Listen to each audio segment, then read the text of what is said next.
Hello, welcome back to another video from growing together with Shreesh. और as promised मैं आपके लिए लेके आया हूँ इस नए साल में एक बहुत ही नया बेहतरीन सेशन जिसमें हम प्रैक्टिस करेंगे आईसीएमआर के कुछ क्वेश्चंस। ठीक है, आज का जो सेशन है वो फोकस कर रहा है आपका सेल बायोलॉजी पे। ओके, सेल बायोलॉजी पे आपका एक सेशन होगा आज। इसमें 50 सवाल होंगे। आप देखिएगा लास्ट में कि आपका स्कोर क्या है। अगर आप पीडीएफ कमेंट करेंगे तो आपको आंसर्स भी मिलेंगे। स्टार्ट करते हैं विदाउट वेस्टिंग एनी टाइम। हाँ, हैप्पी न्यू ईयर। मेरे ख्याल से ये साल और मेरी उम्मीद से ये साल आपके लिए बहुत अच्छा जाए, बहुत फ्रूटफुल जाए, आपको बहुत सारी सक्सेस मिले, आपको बहुत सारा प्यार मिले, आशीर्वाद मिले, आपको बहुत सारा एक्साइटमेंट मिले इस न्यू ईयर में। इन्हीं विशेष के साथ हैप्पी न्यू ईयर। स्टार्ट करते हैं आज का हमारा प्रैक्टिस सेशन। ओके, देखिए बहुत बेसिक से सवाल मैंने रखे हैं स्टार्टिंग में, उसके बाद में थोड़े से एडवांस सवाल भी करवाऊंगा आपको। तो स्टार्ट करते हैं। सबसे पहले क्वेश्चन का आंसर बताइए। यू जस्ट हैव 30 सेकेंड्स और 20 seconds. Lysosomal enzymes are targeted to lysosomes by which signal. बहुत आसान सा आंसर है इसका। क्या आंसर होना चाहिए? 2 मिनट में बताइए, 2 सेकंड लगने चाहिए। इसका आंसर होना चाहिए बी, मैनोज 6 फॉस्फेट। ठीक है, केडीएल सीक्वेंस किसका पार्ट है? आपको याद होना चाहिए। एन टर्मिनल एसिटाइलेशन का क्या काम होता है, यूबिक्विटिनेशन का क्या काम होता है, ये आपको तीनों ऑप्शंस पता होने चाहिए। उसके बाद है विच organelle is primary responsible for the detoxification of drugs in hepatocytes. इसका आंसर क्या होना चाहिए? इसका आंसर बताइए। देखिए, जब भी detoxification of drugs in hepatocytes यानी लिवर सेल्स की बात हो रही है यहाँ पे, इसका आंसर ज्यादातर स्मूथ एंडोप्लाज्मिक रेटिकुलम होता है।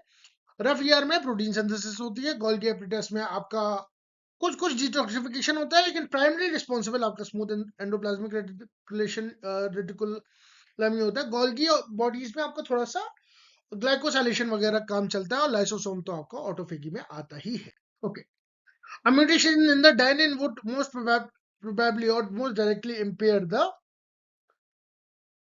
dynein का काम क्या होता है? डायनिन का काम थोड़ा सा रेट्रोग्रेड ट्रांसपोर्ट में होता है अक्रॉस द माइक्रोट्यूब्यूल्स। और डायनिन का अगर आपने थोड़ा सा पढ़ा होगा तो आपको माइक्रोट्यूब्यूल्स का आंसर इसमें से ठीक ठीक समझ में आ रहा हो। ठीक है, उसके बाद हम चौथे क्वेश्चन पे आते हैं without wasting any time. Cell arrested in the G naught phase, यानी आपको कुछ पता होगा कि कुछ न्यूरॉन्स होती हैं, कुछ ऐसी सेल्स होती हैं न्यूरॉन्स जैसी, जो जी नॉट फेस में अरेस्ट हो जाती हैं। जब वो री इंटर करती हैं सेल साइकिल में, तो वो कैसे री इंटर करती हैं, उनको कैसे, क्या आप डालेंगे उसमें कि उनका री एंट्रिंग हो जाएगी सेल्स के अंदर?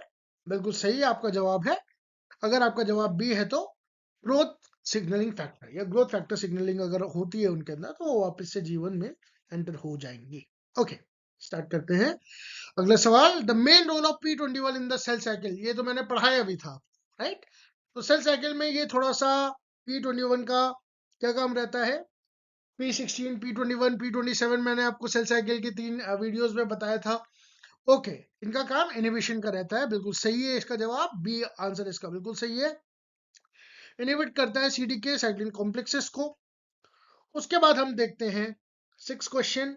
विच structure anchor the epithelial cell to the basal lamina. इसमें क्या आंसर आना चाहिए आपका? एपिथेलियल सेल को बेसल लेमिना में कनेक्ट करने के लिए कौन से सेल्स या कौन से एंकर्स का सपोर्ट होता है? इसमें सपोर्ट आता है आपका हेमिडेस्मोसोम्स का। ओके, हेमिडेस्मोसोम्स एंकर करते हैं एपिथेलियल सेल्स को to basement membrane via integrins. ठीक है, ओके। नेक्स्ट क्वेश्चन पे आते हैं। Tumour suppressor gene following two hit hypothesis best describe. बहुत इंपॉर्टेंट सवाल है, 7th क्वेश्चन बहुत इंपॉर्टेंट है, मार्क कर लीजिए। बहुत ज्यादा इंपॉर्टेंट है, मुझे लग रहा है पता नहीं क्यों ये आ सकता है। इसका होगा आरबी, यानी आपका रेटिनोब्लास्टोमा वाला जो जीन होता है, उसमें जो हम पढ़ते नहीं है सी साइकिल में, ये E2F कॉम्प्लेक्स बनता है, और ये आरबी से लिंक्ड होता है, और G1 को एस फेज में ट्रांजिशनिंग करवाता है आरबी वाला प्रोटीन। तो टू फिट हाइपोथेसिस या two hit hypothesis best describe होती है आरबी में। ओके, इसमें 2 हिट्स चाहिए होते हैं नॉन फंक्शनल प्रोटीन के, तब जाकर ये ट्यूमर सप्रेसर का काम करता है। यानी ट्यूमर को, वैसे नॉर्मल केसेस में RB is a tumour suppressor gene. अगर ये 2 बार म्यूटेट हुआ यानी 2 हिट हुए इसको, तो ये कंप्लीटली अपना फंक्शन लॉस कर देता है। बाकी रास p53 और साइक्लिन डी ऐसा कोई ऑप्शन दिख नहीं रहा है। द न्यूक्लियोलस, ये पढ़ना बहुत जरूरी है। देखिए कभी कभार क्वेश्चंस बहुत सिंपल आते हैं, but we don't pay enough attention to study और टू रीड द क्वेश्चन। यहाँ पे न्यूक्लियोलस की बात कर रही है, तो सीधी सी बात है वो कहाँ पे काम करेगा, वो करेगा rRNA synthesis and ribosome assembly. Nucleolus, nucleolus की बात हो रही है, न्यूक्लियस की बात नहीं हो रही है। अगर यहाँ न्यूक्लियस होता तो क्या ऑप्शन होता? जी हाँ, बिल्कुल होता, डीएनए रेप्लिकेशन का। अगर ये साइटोप्लाज्म होता तो आरएनए प्रोसेसिंग का और प्रोटीन डिग्रेडेशन का भी आंसर दे सकते हैं। हालांकि एमआरएनए प्रोसेसिंग ज्यादा बेहतर होगा। ओके, तो rRNA synthesis and ribosome assembly का काम न्यूक्लियोलस का होता है, याद रखिएगा दोस्तों। आगे चलते हैं। Mitotic spindles, spindle microtubules are nucleated from, बहुत इंपॉर्टेंट क्वेश्चन है। जो माइटोटिक स्पिंडल है माइक्रोट्यूब्यूल्स के, वो कहां से न्यूक्लिएटेड होते हैं? They are nucleated from centromeres. ठीक है, मेरे हिसाब से अगर आप इन चारों चीजों को पढ़ लें, सेंट्रोमियर, सेंट्रोसोम, काइनेटोकोर और एक्टिन फिलामेंट, तो आपको थोड़ा सा आइडिया हो जाएगा। Mitotic spindle microtubules are nucleated from centromeres. Okay, उसके बाद आता है आपका ये question number 10, phosphoinositide 3 kinase PI3K signalling primary promotes. बहुत इंपॉर्टेंट सवाल है, बहुत बहुत इंपॉर्टेंट सवाल है। इसका डायरेक्ट रिलेशन आपके कैंसर बायोलॉजी से भी है। जी हाँ, बिल्कुल सही आपने कहा, सेल सर्वाइवल एंड ग्रोथ का काम होता है। इनफैक्ट जो PI3K या AKT पाथवे होता है, वो दोनों ही आपके प्रमोट करते हैं सेल सर्वाइवल को, ग्रोथ को, मेटाबॉलिज्म को, जो कि आपको बहुत ज्यादा देखने को, ओवर एक्सप्रेस करने को मिलता है in case of cancer cells. ठीक है, आगे चलते हैं। Which protein detects single standard break? अब इनमें से कौन सी प्रोटीन है जो सिंगल स्टैंडर्ड ब्रेक डिटेक्ट करती है? बहुत बहुत बेसिक और बहुत ही बारीक सवाल है ये।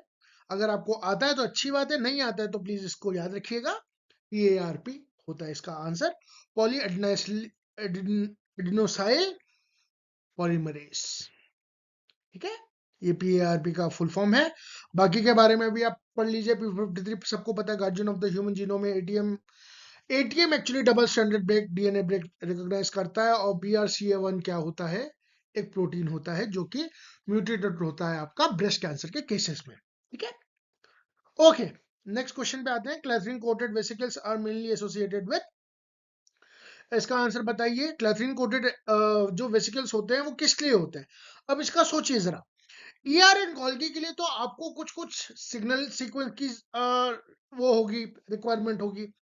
पेरोक्सिसोम फॉर्मेशन ज्यादा मतलब नहीं बनता इसका, ऑटोफेजी का ज्यादा मतलब नहीं बनता। Endocytosis, right? ये जब मैं आपको वेसिकल फॉर्मेशन और एंडोसाइटोसिस वाला पाथवे पढ़ाऊंगा तब मैं आपको बहुत अच्छे से एक्सप्लेन करूंगा। ठीक है, अभी याद रखिए कि clathrin coated vesicles are mainly associated with endocytosis. Okay, next question चलते हैं।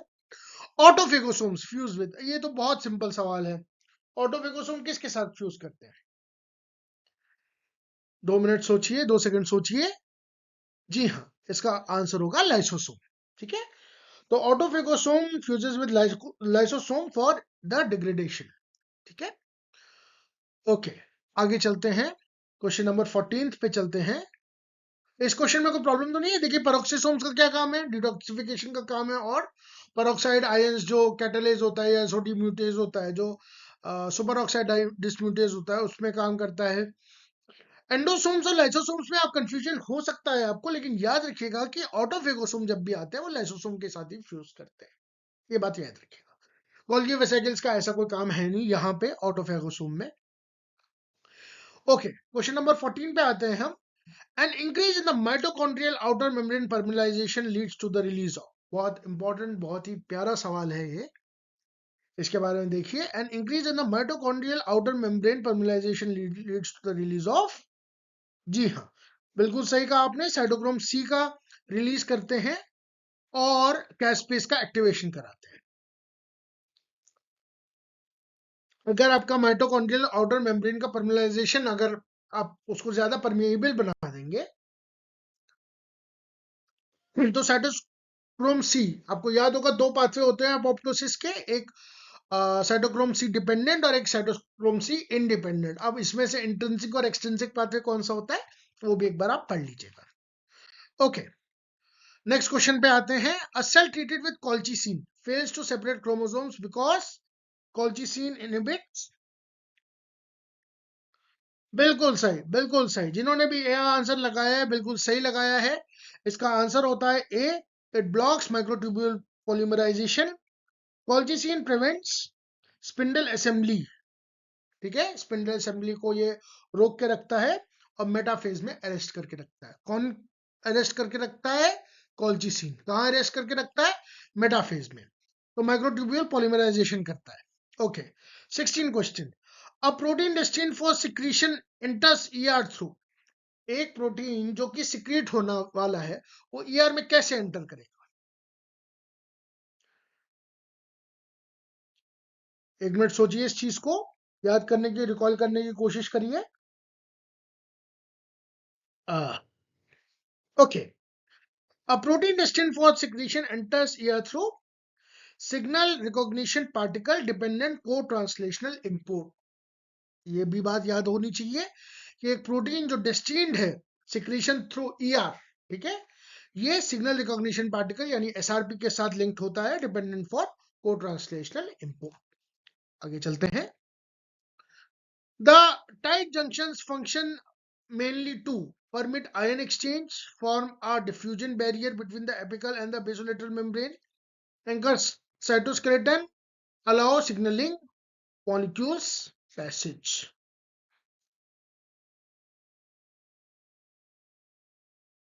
देखिए, इस चीज को समझने की कोशिश करिए।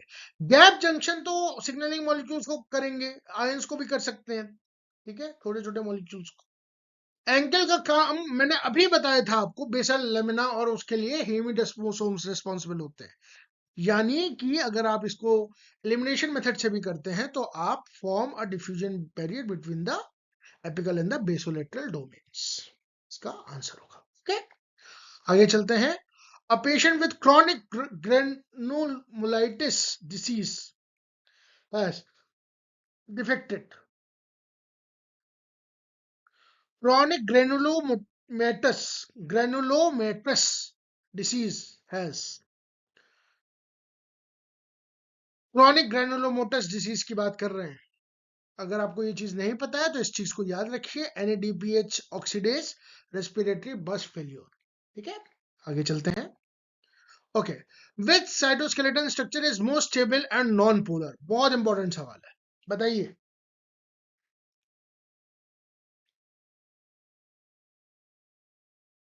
विच cytoskeleton structure is most stable and non polar. तो इसका आंसर होगा C, intermediate filaments are one of the most stable structures. They provide mechanical strength are and non polar in nature, ठीक है। Intermediate filaments are the most stable structure, they provide the mechanical strength and are non-polar in nature। okay, ठीक है। 20वां सवाल बहुत आसान है, तुरंत करके निकलेंगे। GPCRs क्या करते हैं? एक्टिवेशन रिजल्ट्स फ्रॉम किसके लिए भाई साहब? किसके लिए दोस्तों? किसके लिए? दीदी भैया बताओ, इसका आंसर क्या है? बहुत सिंपल सा क्वेश्चन है। जी हाँ, बिल्कुल सही, GDP binding to the alpha subunit, ठीक है। कुछ बेसिक सवाल भी हैं। Activated GPCRs cause alpha unit to bind to GDP and signal a downstream processing। Downstream जितने भी प्रोसेस होते हैं उसमें GDP बाइंडिंग करती है अल्फा सब यूनिट के साथ। लेकिन ये कुछ बीटा सब यूनिट, कुछ केस में बीटा सब यूनिट के साथ भी करती है।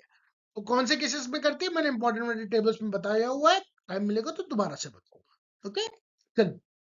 साइक्लिन BCD की एक्टिविटी पीक्स ड्यूरिंग, बहुत आसान सवाल है, टिक करेंगे, आगे बढ़ेंगे। एम फेज में साइक्लिन CDK की पीक्स आती हैं, एक्टिव पीक्स आती हैं। They drives the entry and progression through mitosis. Cyclin BCD की activity peaks in the M phase. ये जब मैंने आपको सेल साइकिल वाला पार्ट पढ़ाया था तो उसमें भी ये मैंने पॉइंट आउट किया था, आप वो लेक्चर भी देख सकते हैं। मेरे सारे लेक्चर्स इंटरकनेक्टेड हैं, ठीक है। तो अगर आप पहले लेक्चर्स देख चुके हैं तो आपको एक सवाल करने में प्रॉब्लम नहीं आएगी। Okay, protein misfolded in ER is typically degraded via. Come on यार, कम ऑन। इसका तो आंसर भी क्वेश्चन है, क्वेश्चन में ही आंसर मैंने ऑप्शंस में दे रखा है। जाहिर सी बात है प्रोटीन्स जो मिसफोल्ड हो रहे हैं वो प्रोटियोसोमल डिग्रेडेशन में जाएंगे, ईआर एसोसिएटेड डिग्रेडेशन में जाएंगे। यहाँ पे भी ईआर है, यहाँ पे भी ईआर है। तो proteins misfolded and ER are typically degraded by proteasomes. ठीक है, लाइसोसोम्स में प्रोटीन का डिग्रेडेशन ज्यादातर नहीं होता है, हो सकता है लेकिन ज्यादातर नहीं होता है। ऑटोफेजी भी एक तरह का खुद को ही खाने का चीज होती है, जब सेल खुद को खा लेती है।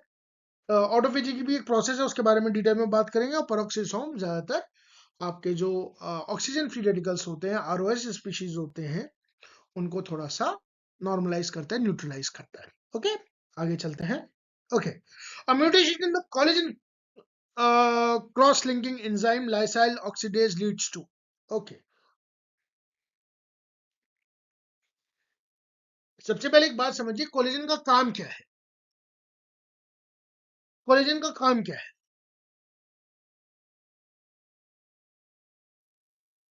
कोलेजन का काम एक्चुअली ये रहता है कि वो कनेक्ट करके रखता है, और इसमें लिखा भी हुआ है mutation the collagen cross linking enzyme, यानी कोलेजन को, कोलेजन के जो मॉलिक्यूल्स हैं, कोलेजन के जो वो हैं पार्टिकल्स हैं, जो उसके एंटिटीज हैं, उसके बीच में जो क्रॉस लिंकिंग एंजाइम है, अगर वो प्रॉब्लमेटिक हुआ, अगर उसमें म्यूटेशन हो गया, तो डेफिनेट सी बात है कि उसमें डिफेक्टिव कनेक्टिव टिश्यू इलास्टिसिटी होगा। और कोलेजन एक तरह का आपका इलास्टिक मटेरियल भी होता है, राइट। तो इसको ध्यान से समझते हैं कि अगर आपका जो लाइसाइल ऑक्सीडाइज है, जो क्रॉस लिंकिंग एंजाइम है, कोलेजन क्रॉस लिंकिंग एंजाइम है, अगर ये आपका डिफेक्टिव हुआ तो ये वीक आपका टिश्यू कर देगा। इसका आंसर बी होगा। It causes the weak connective tissue, defective cross link reduces tensile strength. ठीक है, तो यहाँ पे ये गलत हो गया। Increase osteoblast activity, normal phenotype ये हो नहीं सकता। सबसे सुटेबल और सबसे एक्यूरेट आंसर बी है। ओके, बताइए, nuclear localisation signal direct protein to nucleus using, किस चीज के लिए यूज करता है? मैंने पढ़ाया है इस चीज को। न्यूक्लियर ट्रांसपोर्ट में जो मैंने 21 मिनट का लेक्चर लिया, मुझे आज भी याद है। रैन जीटीपी, रैन जीडीपी, रैन जीटीपी का पूरा प्रोसेस बताया। एक चीज न्यूक्लियस में होती है, एक चीज साइटोप्लाज्म में होती है, एक्टिव होती है, इनएक्टिव होती है, कैसे होती है। इंपॉर्टेंट पाथवे से, बिल्कुल सही। जिन्होंने भी आंसर दिया है, कॉन्ग्रेचुलेशन, आप बिल्कुल सही तैयारी कर रहे हैं।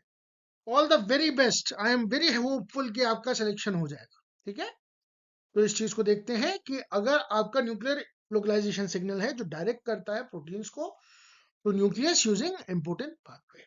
ओके, आते हैं। Which checkpoints prevents mitosis if the chromosomes are not properly arranged? ये तो बहुत सिंपल सवाल है, बताइए इसके बारे में।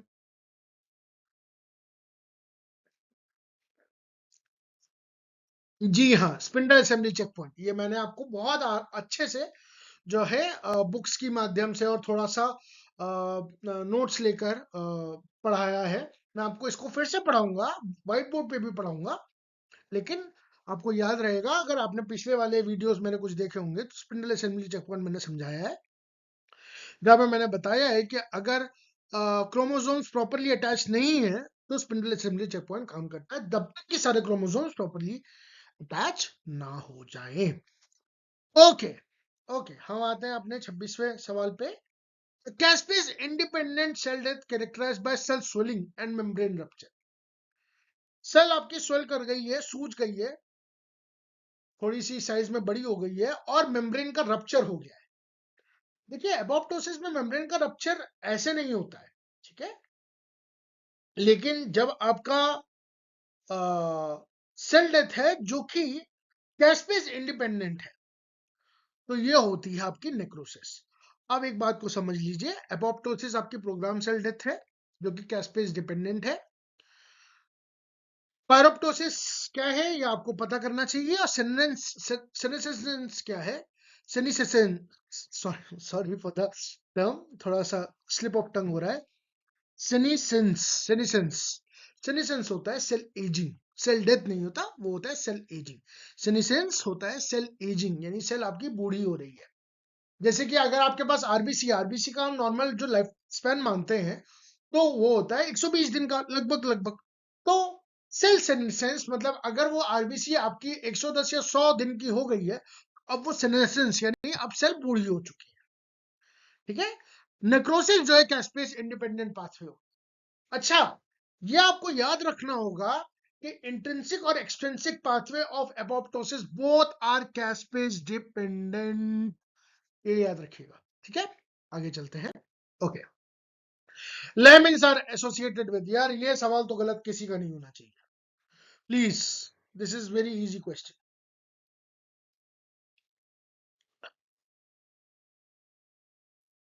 Okay, it's the nuclear envelope structural support, layman's का यही काम होता है। HER2 का रिसेप्शन क्या होता है, HER2 का एम्प्लीफिकेशन ब्रेस्ट कैंसर में क्या कॉज करता है? जिसने भी थोड़ी सी सिग्नलिंग पढ़ रखी है वो ये इस बात को बहुत अच्छे से जानता है कि HER2 का एम्प्लीफिकेशन ब्रेस्ट कैंसर में hyper active receptor tyrosine kinase signalling में हेल्प करता है। यानी अगर आपका HER2 म्यूटेटेड है तो आपकी RTK सिग्नलिंग बहुत ज्यादा एग्रेसिव हो जाएगी।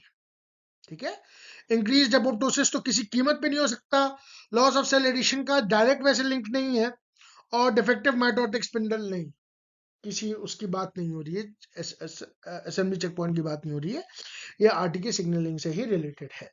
तो HER2 का अगर आपका एम्प्लीफिकेशन हो जाता है तो वो हाइपर एक्टिव आरटीके सिग्नलिंग होती है। ठीक है, ब्रेस्ट कैंसर्स में देखने को मिलती है। Okay, cells lacking telomerase show, जिस सेल में टीलोमरेज ही नहीं है जो शॉर्टनिंग ऑफ द क्रोमोसोम करता है तो क्या होगा?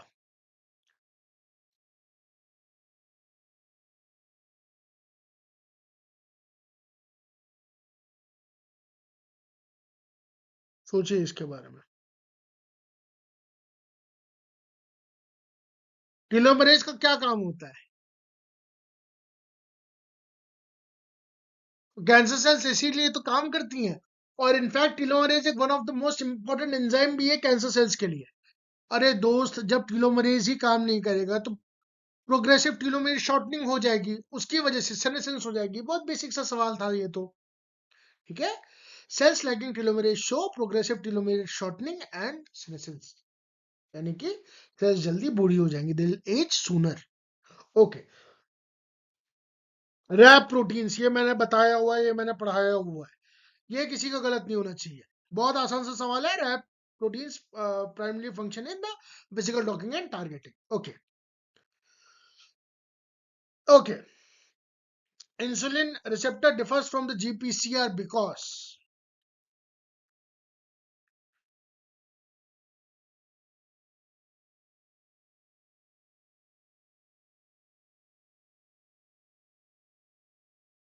इंसुलिन रिसेप्टर और जीपीसीआर में मेन फर्क क्या है कि इंसुलिन रिसेप्टर के पास इंट्रिंसिक टायरोक्सिन काइनेज एक्टिविटी होती है। ठीक है, जो उसको ऑटोफॉस्फोराइलेशन में मदद करती है। तो tyrosine kinase receptor of the insulin receptor autophosphorylates and activates the downstream signalling. GPCR के लिए एक लिगेंड या फिर एक हार्मोन को आने की बाइंड करने की जरूरत पड़ती है, एक सिग्नल की जरूरत। ठीक है, a mutation. Okay, question number 32, a mutation causing constant activation of RAS, अरे results in यार constitutive, बताओ इसका क्या आंसर होना चाहिए? बी, कंस्टिट्यूटिव एमएपी की सिग्नलिंग। ठीक है, ये ऑन्कोजेनेसिस होती है, रिले ऑन कर देती है, कैंसर सिग्नलिंग में इंपोर्ट करती है, इंपॉर्टेंट रोल प्ले करती है। ठीक है, रैस का तो वैसे भी हमने पढ़ा है। ठीक है, रैस सिग्नलिंग में। ओके, 33 क्वेश्चन, क्वेश्चन नंबर 33 क्या है? प्राइमरी सिलियरी डिस्काइनेजिया रिजल्ट्स फ्रॉम, बढ़िया सवाल है, बहुत बढ़िया सवाल है,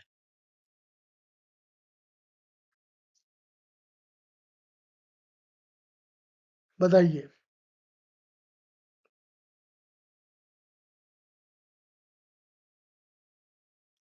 डिस्काइनेजिया, जो प्राइमरी सिलियरी डिस्काइनेजिया है वो होती है due to defective dynein arms in the cilia. इसको जरा पढ़ लीजिए, इसको डायनिन डिफेक्ट सिलियरी इमोबिलिटी भी कहते हैं। ये कॉज करती है immobility, causes recurrent respiratory infection and infertility. My God, why? Respiratory, क्योंकि आपका पूरा रेस्पिरेटरी पैसेज में सीलिया ही तो है दोस्त। तो अगर आपका डिस्काइनेजिया हो गया तो एक तो सबसे पहली बात तो आपके रेस्पिरेटरी ट्रैक्ट में इन्फेक्शन हो जाएंगे। दूसरी बात, तुम्हारा जो स्पर्म है वो मूव कैसे करता है? जी हाँ, इसलिए इनफर्टिलिटी का भी कुछ कुछ हो सकता है problem. Okay, gap junctions are composed of connections, यार ये मैं बता नहीं रहा हूँ, आगे चलो। Okay, a defective in the NHEJ यानी नॉन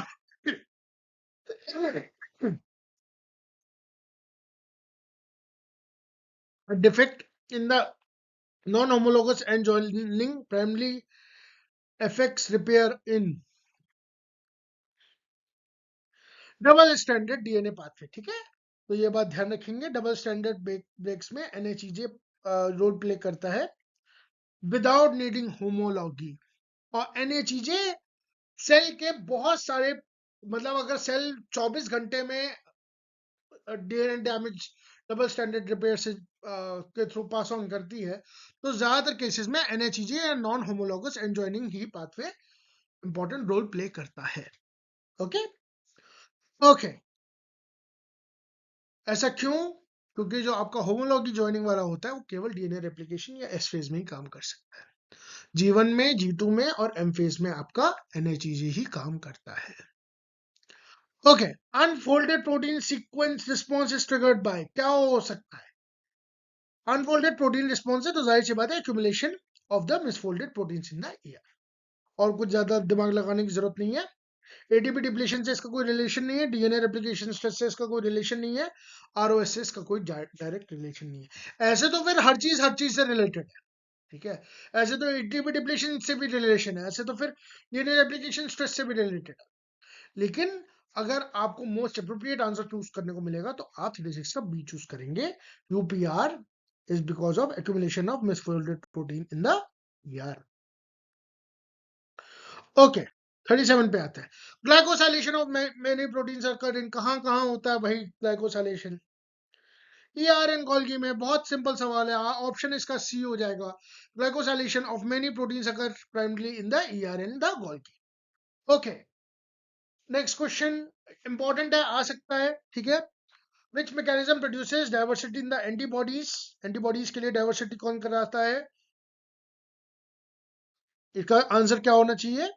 VDJ रिकॉम्बिनेशन। ठीक है, लिख लेंगे एक लाइन में, VDJ recombination generates vast antibody diversity in developing lymphocytes.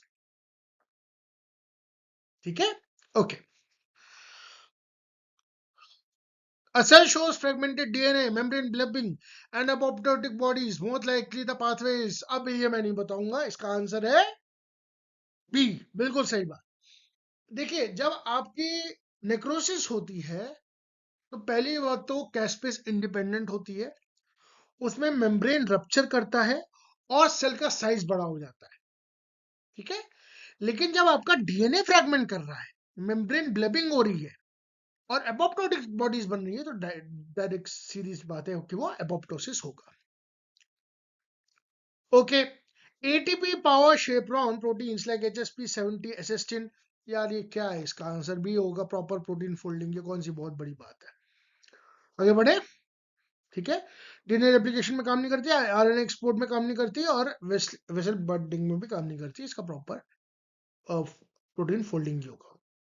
ठीक है, HSP70, HSP90, HSP40।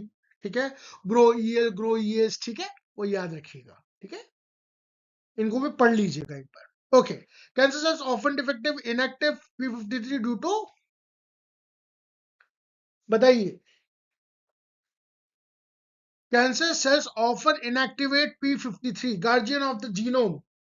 कैसे इन्हें करते हैं? क्योंकि वो एस्केप कर जाते हैं एपोप्टोसिस को और चेक पॉइंट्स को, चेक पॉइंट अरेस्ट को। ठीक है, तो they escape, the cancer cells escape the checkpoints, loss of P53 removes apoptosis and arrest, favouring tumour survival. ठीक है, okay. Peroxisomes are essential for, चलिए मैं इसका आंसर नहीं बताऊंगा, डिटॉक्सिफाइंग हाइड्रोजन पेरोक्साइड। ओके, हाँ, इनमें दो एंजाइम्स होते हैं, कैटालेस और सुपर ऑक्साइड डाइम्यूटेज, SOD एंजाइम। ठीक है,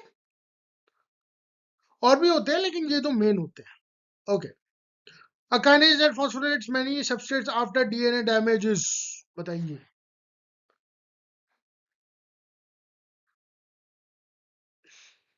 डीएनए डैमेज के बाद जो काइनेज सबसे ज्यादा फॉस्फोराइलेशन करता है वो एटीएम एटीआर होता है। It's a master kinase that phosphorylates and activates DNA damage responses. याद रखेंगे, ठीक है। Which structure is crucial for chromosome movement along the spindle? Oh my god, my god, बताइए इसका आंसर। टीलोमियर हो नहीं सकता, पेरीसेंट्रियोल मैट्रिक्स हो नहीं सकता, काइनेटोकोर या सेंट्रोसोम। काइनेटोकोर होता है इसका answer. Kinetochore links chromosome to spindle microtubules for segregation. Metaphase में जब सेग्रीगेशन होता है, राइट, एनाफेज में, सॉरी, मेटाफेज में प्लेट्स, मेटाफेजिक प्लेट बनती है, एनाफेज में सेपरेशन होता है, सेग्रीगेशन होता है, उसके लिए काइनेटोकोर का रिस्पॉन्सिबल होता है, काइनेटोकोर रिस्पॉन्सिबल होता है, ठीक है। आगे चलते हैं। Okay, E cadherin loss contributes to cancer by promoting epithelial to mesenchymal transition, ठीक है। जैसे जैसे आपका ई कैडेरिन लूज होने लगता है वैसे आपका एपिथेलियल टू मेसेंकाइमल ट्रांजिशन होता है, यानी आपकी थोड़ी सी मेटास्टेसिस वाली स्टेट बढ़ जाती है। अब सेल्स अपना एंकरेज छोड़ के थोड़ा सा दूसरे टिश्यूज में भी जाने की कोशिश करती है, जिसे को हम मेटास्टेसिस कहते हैं। ओके, ठीक है। इसमें इंक्रीज एपोप्टोसिस तो हो ही नहीं सकता, डीएनए हाइपरमेथिलेशन का ज्यादा कोई रोल है नहीं, और इंक्रीज लाइसोसोमल डिग्रेडेशन होगा तो कैंसर के चांसेस क्यों बढ़ेंगे, ठीक है। उसके बाद during phagocytosis phagosomes mature by fusing with, come on come on come on, बी अभी कराया था कुछ देर पहले, ठीक है। लाइसोसोम्स के साथ करता है ताकि माइक्रोब्स का और कुछ अनवांटेड चीजों का हम उसको फ्यूज आउट करके बाहर निकाल सके। Okay, the main function of ubiquitin tagging is main function, ठीक है। इसका आंसर क्या है? क्या है इसका आंसर? जी हाँ, बिल्कुल सही है आप। प्रोटियोसोमल डिग्रेडेशन टारगेटिंग, ठीक है। देखिए, पॉलीयूबिक्विटिनेशन मैंने पहले भी बताया, पॉलीयूबिक्विटिनेशन जब भी होगा तो प्रोटियोसोमल टारगेटिंग होगा, डिग्रेडेशन होगा, और मोनोयूबिक्विटिनेशन जीन रेगुलेशन में भी काम करता है। तो मैं आपको कभी डिटेल में पढ़ाऊंगा, थोड़ा एडवांस टॉपिक है। Okay, cells with defective spindle check point often exhibit, बताइए।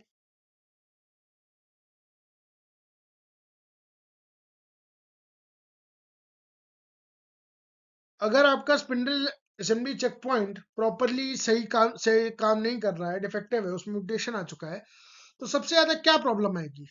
भाई, क्रोमोसोम के सेग्रेगेशन में प्रॉब्लम आएगी, तो या तो एनिप्लॉइडी का केस होगा या पॉलीप्लॉइडी का केस होगा। तो ये आंसर बिल्कुल सही है, एनिप्लॉइडी या पॉलीप्लॉइडी का केस होगा। Okay, which mitochondrial process directly generates proton gradient? Directly generates proton gradient, ठीक है, बताइए। डायरेक्टली जो जनरेट करता है प्रोटॉन ग्रेडियंट वो केवल इलेक्ट्रॉन ट्रांसपोर्ट चेन ही है, ठीक है। वो आपके प्रोटॉन ग्रेडियंट को जनरेट करता है। कैसे जनरेट करता है? कैसे जनरेट करता है? जब आपका जो इलेक्ट्रॉन्स का फ्लो होता है वो कहां से चलता है? वो NADH से चलता है, final acceptor of the electron is oxygen, ठीक है। तो वो प्रोटॉन का ग्रेडियंट तैयार करते हैं। एटीपी सिंथेस का काम एटीपी प्रोडक्शन में है।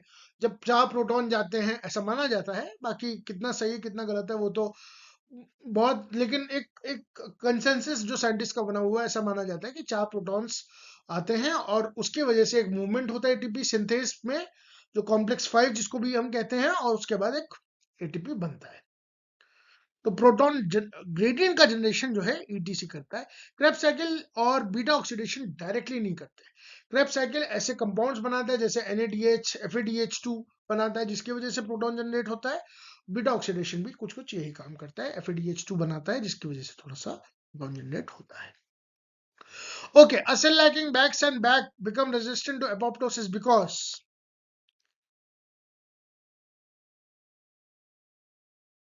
क्योंकि इसके बिना आप माइटोकॉन्ड्रियल मेम्ब्रेन को परमिलाइज नहीं कर सकते। परमिलाइज नहीं कर सकते तो साइटोक्रोम C का जो क्या कहते हैं एक मूवमेंट है, वो रुक जाता है, एक रिलीज रुक जाता है, जिसकी वजह से कैश स्पेस इनएक्टिव रहते हैं और काम नहीं हो पाता। ओके, चलते हैं। Thank you so much, thank you so much, thank you so much for joining this session. मुझे उम्मीद है कि आपके कुछ कॉन्सेप्ट्स रिवाइज हुए होंगे, आपको कुछ नया सीखने को मिला होगा इस सेशन के थ्रू। अगर आपको ये वीडियो पसंद आता है तो लाइक करिए, शेयर करिए, सब्सक्राइब करिए इस चैनल को, growing together with Shrish. Happy learning again, once again. एक छोटा सा मैसेज, एक छोटा सा ग्रीटिंग्स आप सबके लिए, एक छोटा सा ग्रेटिट्यूड। मेरे 100 सब्सक्राइबर्स हो गए हैं। Thank you so much for all the love that you have given me, all the blessings that you have given me. Thank you to my friends, thank you to everyone जिन्होंने भी मेरे इस channel को इतना support किया, इतना प्यार दिया, इतना लाइक किया इस चीज को, इतना शेयर किया। Thank you so much, thank you so much. मेरी मेरा जो एक विजन है और जो मेरा एक मिशन है वो यही है कि मैं बायोलॉजी को थोड़ा सा इंटरेस्टिंग वे में आपको समझाने की कोशिश करूं। तो इसी उम्मीद के साथ कि हम कल फिर मिलेंगे बायोकेमिस्ट्री के सेशन में, आज के लिए मैं आपसे थोड़ा सा वो करता हूँ, साइन ऑफ करता हूँ। उम्मीद है कि आपको ये सेशन पसंद आया होगा, कुछ ना कुछ सीखने को जरूर मिला होगा। और कल हम बायोकेमिस्ट्री के बारे में बात करेंगे। मिलते हैं आपसे इसी टाइम पे शाम 5 बजे। तब तक के लिए take care and wishing you a very happy, very prosperous, very rewarding, very generous new year. Thank you, take care.